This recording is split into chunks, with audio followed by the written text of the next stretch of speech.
Yes అండి. ఇప్పుడు భారత వ్యతిరేక శక్తులు, ఒక అదృశ్య శక్తులు cockroach party national parasitic front వెనకాల ఉన్నాయి అనుకుంటూ విస్తృతమైన చర్చ జరుగుతుంది.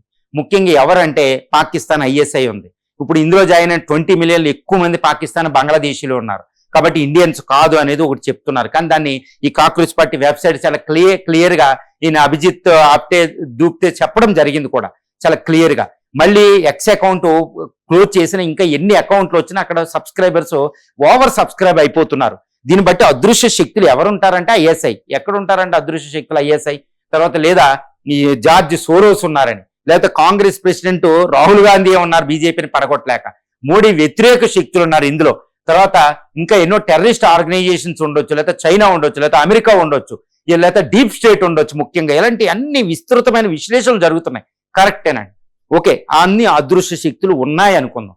కానీ భారతీయులు ఇక్కడ తర్వాత జెన్ ఆల్ఫా యొక్క యూత్ ఫోర్స్ ఇక్కడ ఉంది. వీళ్ళు వాళ్ళ అదృశ్య శక్తి వచ్చి చెప్పేస్తే కొన్ని గంటల్లో 20 మిలియన్ 2 crore అయిపోతారండి సబ్స్క్రిప్షన్. అదృశ్య శక్తులకి అంత సీన్ ఉంది. ఐఎస్ఐలు వీళ్ళందరూ చెప్పేది అయిపోద్దిగా అవ్వదు కదా. అందుకనే నేను ఎప్పుడు ఒకటి చెప్తానమాట, ఒక ఫైర్ మీరు అగ్ని వేశారు, అగ్ని ఒక కార్చిచ్చు లేక పెద్ద మంటగా అగ్ని ప్రమాదంగా అవ్వాలనుకోండి, ఏముండాలి అక్కడ కాలడానికి సిద్ధంగా పొలాలు ఉండాలి, ఒక కారణం ఉండాలి. అలాగే ఇక్కడ వీళ్ళు మంట పెట్టారు అదృశ్య శక్తులు.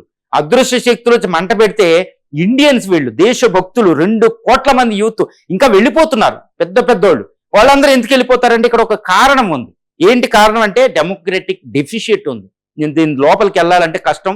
డెమోక్రటిక్ డెఫిషియట్ ఉంది. ప్రజాస్వామ్యంలో కొన్ని లోటులు ఉన్నాయి. రాజ్యాంగ పరంగా రాజ్యాంగం ఎంత మంచిదైనా దాన్ని అమలు పరిచే వాళ్ళు సరిగ్గా లేరు. అంబేద్కర్ చెప్పినట్టు సామాజిక న్యాయం లేదు, రాజకీయ న్యాయం లేదు, రాజకీయ సమ్మిళత్వం లేదు, సామాజిక సమ్మిళత్వం లేదు, దారుణమైన ఆర్థిక సమ్మిళత్వం ఇంకా లేదు.